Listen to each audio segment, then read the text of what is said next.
Gentlemen, let's press the pause button because the president's here now. Approaching the podium right now, being introduced by Klaus Schwab, who is the head of the World Economic Forum. Again, Donald Trump taking the stage here in Davos. Congratulations on your 50th year hosting the annual meeting of the World Economic Forum, a truly amazing achievement.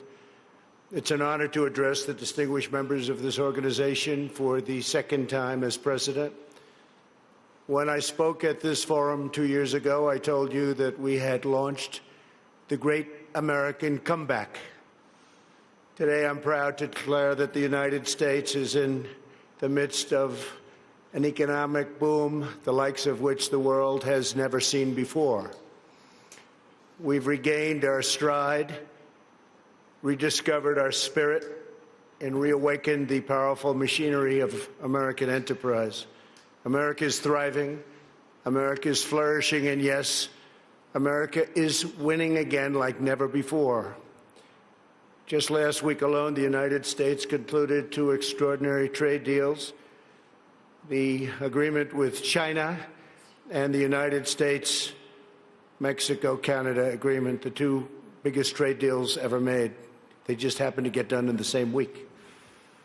These agreements represent a new model of trade for the 21st century, agreements that are fair, reciprocal, and that prioritize the needs of workers and families. America's economic turnaround has been nothing short of spectacular. When I took office 3 years ago, America's economy was in a rather dismal state. Under the previous administration, nearly 200,000 manufacturing jobs had vanished. Wages were flat or falling. Almost 5 million more Americans had left the labor force than had gotten jobs, and more than 10 million people had been added to the food stamp rolls. The experts predicted a decade of very, very slow growth, or maybe even negative growth, high unemployment and a dwindling workforce, and very much a shrinking middle class. Millions of hardworking, ordinary citizens felt neglected, betrayed, forgotten. They were rapidly losing faith in the system. Before my presidency began, the outlook for many nations was bleak. Top economists warned of a protracted worldwide recession. The World Bank lowered its projections for global growth to a number that nobody wanted to even think about. Pessimism had taken root deep in the minds of leading thinkers, business leaders, and policymakers. Yet despite all of the cynics, I had never been more confident in America's future. I knew we were on the verge of a profound economic resurgence if we did things right, one that would generate a historic wave of investment, wage growth, and job creation. I knew that if we unleashed the potential of our people, if we cut taxes, slashed regulations, and we did that at a level that's never been done before in the history of our country in a short period of time, fixed broken trade deals, and fully tapped American energy, that prosperity would come thundering back at a record speed. And that is exactly what we did, and that is exactly what happened. Since my election, America has gained over 7 million jobs, a number unthinkable. I wouldn't say it, I wouldn't talk about it, but that was a number that I had in mind. The projection was 2 million, we did 7, more than 3 times the government's own projections. The unemployment rate is now less than 3.5%, and at 3.5%, that's a number that is the lowest in more than 50 years. The average unemployment rate from my administration is the lowest for any U.S. president in recorded history. We started off with a reasonably high rate. For the first time in decades, we are no longer simply concentrating wealth in the hands of a few. We're concentrating and creating the most inclusive economy ever to exist. We are lifting up Americans of every race, color, religion, and creed. Unemployment rates among African Americans, Hispanic Americans, and Asian Americans have all reached record lows. African-American youth unemployment has reached the lowest it's ever been in the history of our country. African-American poverty has plummeted to the lowest rate ever recorded. The unemployment rate for women reached the lowest level since 1953, and women now comprise a majority of the American workforce. That's for the first time. The unemployment rate for veterans has dropped to a record low. The unemployment rate for disabled Americans has reached an all-time record low. Workers without a high school diploma have achieved the lowest unemployment rate recorded in U.S. history. Wages are rising across the board, and those at the bottom of the income ladder are enjoying the percentage by far largest gains. Workers' wages are now growing faster than management wages. Earnings growth for the bottom 10% is outpacing the top 10%, something that has not happened. Paychecks for high school graduates are rising faster than for college graduates. Young Americans just entering the workforce are also sharing in America's extraordinary prosperity. Since I took office, more than 2 million millennials have gotten jobs, and their wages have grown by nearly 5% annually, a number that was unthinkable. Nobody would have ever thought it was possible 3 years ago. A record number of Americans between the ages of 25 and 34 are now working. In the 8 years before I took office, over 300,000 working-age people left the workforce. In just 3 years in my administration, 3.5 million people have joined the workforce. 10 million people have been lifted off welfare in less than 3 years. Celebrating the dignity of work is a fundamental pillar of our agenda. This is a blue-collar boom. Since my election, the net worth of the bottom half of wage earners has increased by plus 47%, 3 times faster than the increase for the top 1%.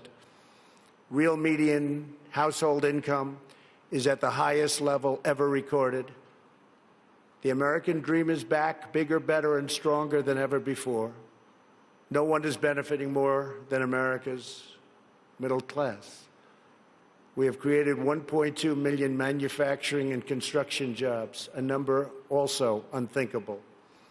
After losing 60,000 factories under the previous 2 administrations, hard to believe when you hear 60,000 factories.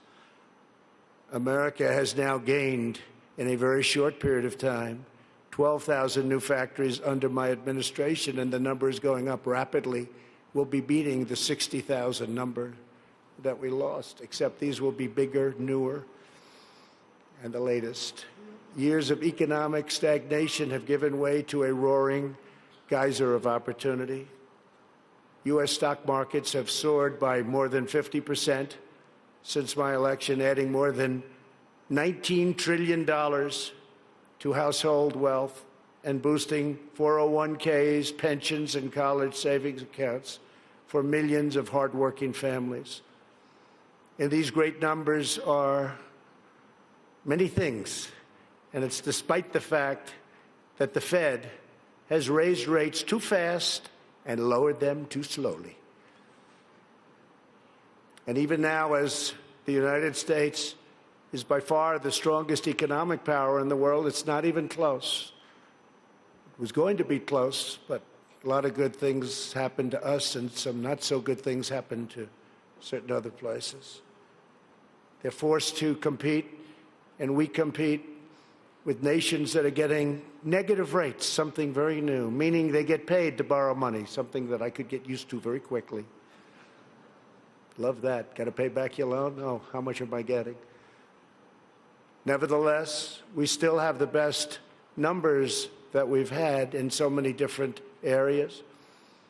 It's a conservative approach, and we have a tremendous upside potential when all of the trade deals and the massive deregulation starts kicking in, which will be during this year, especially toward the end of the year. Those trade deals are starting to kick in already. The regulations are kicking in right now. And I see such tremendous potential for the future. We have not even started because the numbers we're talking about are massive. The time for skepticism is over.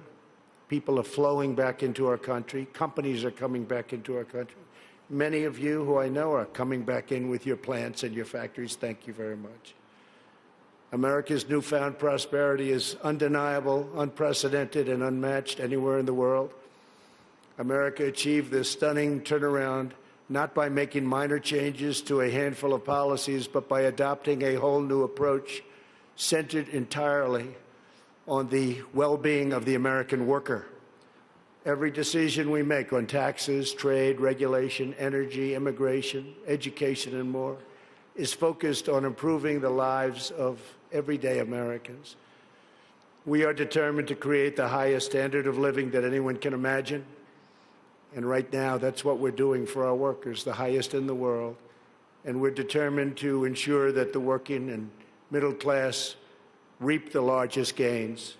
A nation's highest duty is to its own citizens. Honoring this truth is the only way to build faith and confidence in the market system. Only when governments put their own citizens first will people be fully invested in their national futures. In the United States, we are building an economy that works for everyone, restoring the bonds of love and loyalty that unite citizens and powers nations. Today, I hold up the American model as an example to the world of a working system of free enterprise that will produce the most benefits for the most people in the 21st century and beyond. A pro-worker, pro-citizen, pro-family agenda demonstrates how a nation can thrive when its communities, its companies, its government, and its people work together for the good of the whole nation. As part of this new vision, we passed the largest package of tax cuts and reforms in American history. We doubled the child tax credit, benefiting 40 million American families, and lifting 650,000 single mothers and their 1 million children out of poverty, and out of poverty quickly. We passed the first ever tax credit for employers who provide paid paternal leave for employees earning $72,000 or less annually, and passed paid family leave for government employees as a model for the country. We made child care much more affordable and reduced or eliminated child care wait lists all across the nation. Our child care reforms are supporting working parents and ensuring their children have access to high-quality care and education, all of which they very much deserve.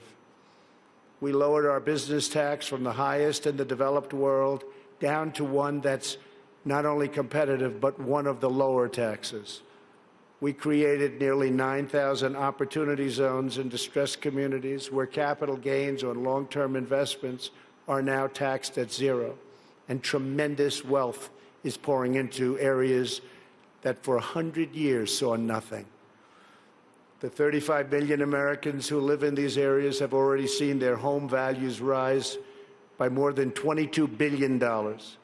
My administration has also made historic investments in historically black colleges and universities. I saved HBCUs. We saved them. They were going out, and we saved them.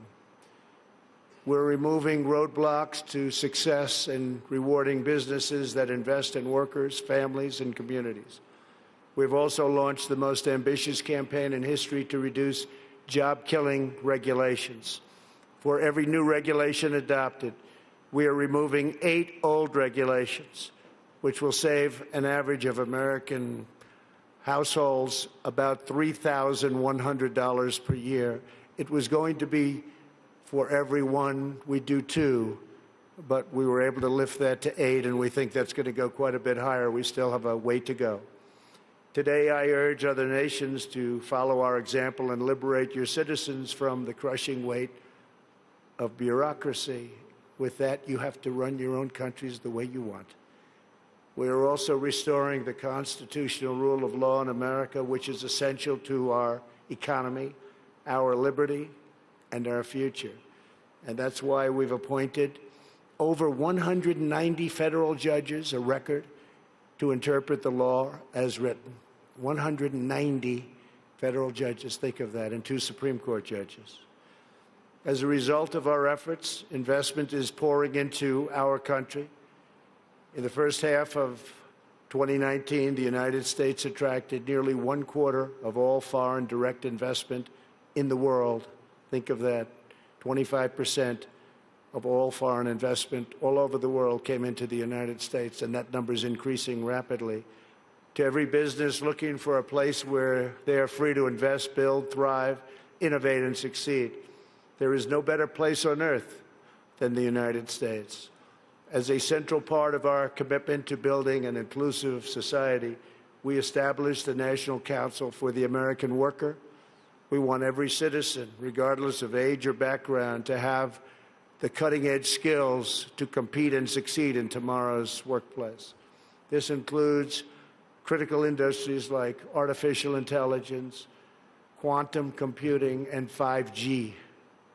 Under Ivanka's leadership, who's with us today, our pledge to America's workers has become a full-blown national movement with over 400 companies committing to provide new job and training opportunities to already very close to 15 million American students and workers. 15 million. America is making sweeping changes to place workers and their families at the center of our national agenda. Perhaps the most transformative change of all is on trade reform, where we're addressing chronic problems that have been ignored, tolerated, or enabled for decades. Our leaders did nothing about what happened to us on trade. Before I was elected, China's predatory practices were undermining trade for everyone. But no one did anything about it except allow it to keep getting worse and worse and worse. Under my leadership, America confronted the problem head-on. Under our new Phase 1 agreement, Phase 2 is starting negotiations very shortly. China has agreed to substantially do things that they would not have done, measures to protect intellectual property, stop forced technology transfers, remove trade barriers and agricultural goods and on agricultural goods where we were treated so badly, open its financial sector totally, that's done, and maintain a stable currency, all backed by very, very strong enforcement. Our relationship with China right now has probably never been better. We went through a very rough patch, but it's never, ever been better. My relationship with President Xi is an extraordinary one. He's for China, I'm for the U.S., but other than that, we love each other. Additionally, China will spend an additional $200 billion over 2 years on American services, agriculture and energy, and manufactured goods. So we'll be taking in excess of $200 billion, could be closer to $300 billion when it finishes. But these achievements would not have been possible without the implementation of tariffs, which we had to use, and we're using them on others too. And that is why most of our tariffs on China will remain in place during the Phase 2 negotiations. For the most part, the tariffs have been left, and we're being paid billions and billions of dollars a year as a country. As I mentioned earlier, we ended the NAFTA disaster, one of the worst trade deals ever made, not even close, and replaced it with the incredible new trade deal, the USMCA, that's Mexico and Canada. In the nearly 25 years after NAFTA, the United States lost 1 in 4 manufacturing jobs, including nearly 1 in 4 vehicle manufacturing jobs. It was an incentive to leave the country. The NAFTA agreement exemplified the decades-long failures of the international trading system. The agreement shifted wealth to the hands of a few, promoted massive outsourcing, drove down wages, and shuttered plants and factories by the thousands. The plants would leave our country, make the product, sell it into our country. We ended up with no jobs and no taxes. Would buy other countries' product. That doesn't happen anymore. This is the wreckage that I was elected to clean up. It's probably the reason I ran for president more than any other thing, because I couldn't understand why we were losing all of these jobs to other countries at such a rapid rate. And it got worse and worse, and I think it's probably the primary reason that I ran, but there are other reasons also. And to replace with a new system that puts workers before the special interests, and the special interests will do just fine, but the workers come first. Our brand new USMCA is the result of the broadest coalition ever assembled for a trade agreement. Manufacturing, agriculture, and labor all strongly endorsed the deal. And as you know, it just passed in Congress overwhelmingly. It shows how to solve the 21st century challenge we all face, protecting intellectual property, expanding digital trade, reshoring lost jobs, and ensuring rising wages and living standards. The United States has also concluded a great new trade deal with Japan, approximately $40 billion, and completely renegotiated our deal with South Korea. We're also negotiating many other transactions with many other countries. And we look forward to negotiating a tremendous new deal with the United Kingdom. Have a wonderful new prime minister, wants very much to make a deal, as they say. To protect our security and our economy, we are also boldly embracing American energy independence. The United States is now by far the #1 producer of oil and natural gas anywhere in the world, by far. It's not even close. While many European countries struggle with crippling energy costs, the American energy revolution is saving American families $2,500 every year in lowering electric bills, and numbers that people said couldn't happen. And also, very importantly, prices at the pump. We've been so successful that the United States no longer needs to import energy from hostile nations. With an abundance of American natural gas now available, our European allies no longer have to be vulnerable to unfriendly energy suppliers either. We urge our friends in Europe to use America's vast supply and achieve true energy security. With U.S. companies and researchers leading the way, we are on the threshold of virtually unlimited reserves of energy, including from traditional fuels, LNG, clean coal, next-generation nuclear power, and gas hydrate technologies. At the same time, I'm proud to report the United States is among the cleanest air and drinking water on Earth, and we're going to keep it that way. And we just came out with a report that at this moment, it's the cleanest it's been in the last 40 years. We're committed to conserving the majesty of God's creation and the natural beauty of our world. Today, I'm pleased to announce the United States will join 1 Trillion Trees initiative being launched here at the World Economic Forum. 1 trillion trees. And in doing so, we will continue to show strong leadership in restoring, growing, and better managing our trees and our forests. This is not a time for pessimism. This is a time for optimism. Fear and doubt is not a good thought process, because this is a time for tremendous hope and joy and optimism and action. But to embrace the possibilities of tomorrow, we must reject the perennial prophets of doom and their predictions of the apocalypse. They are the heirs of yesterday's foolish fortune tellers, and I have them, and you have them, and we all have them. And they want to see us do badly, but we don't let that happen. They predicted an overpopulation crisis in the 1960s, mass starvation in the 70s, and an end of oil in the 1990s.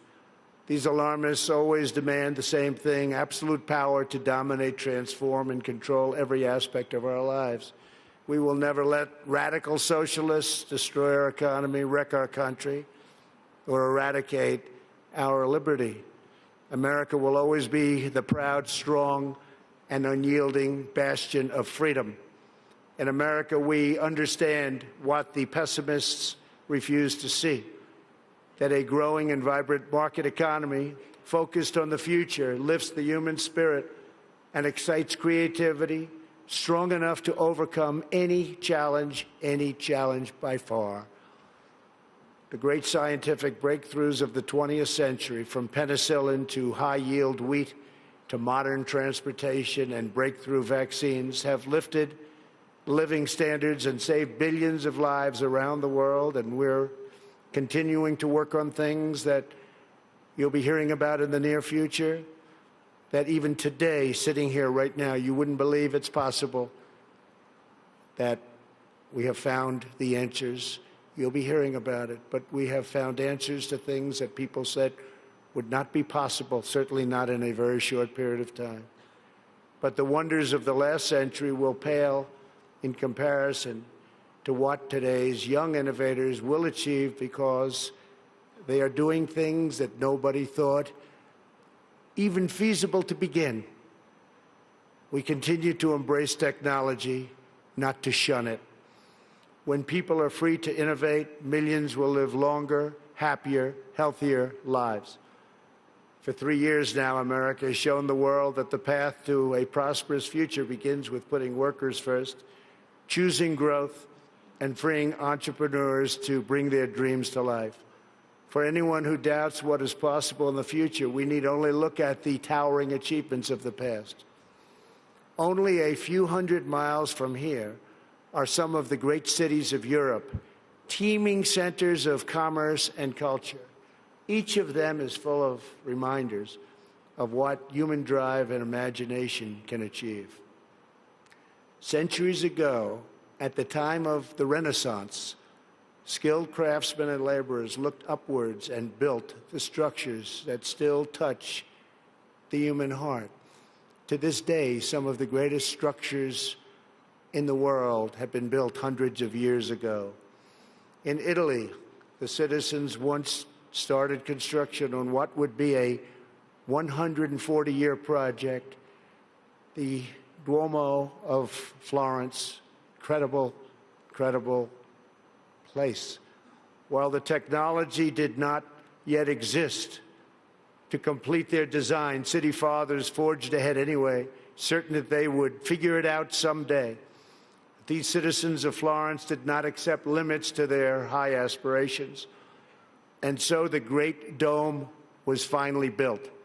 In France, another century-long project continues to hold such a grip on our hearts and our souls that even 800 years after its construction, when the Cathedral of Notre Dame was engulfed in flames last year, such a sad sight to watch, unbelievable sight, especially for those of us that considered it one of the great monuments and representing so many different things. The whole world grieved.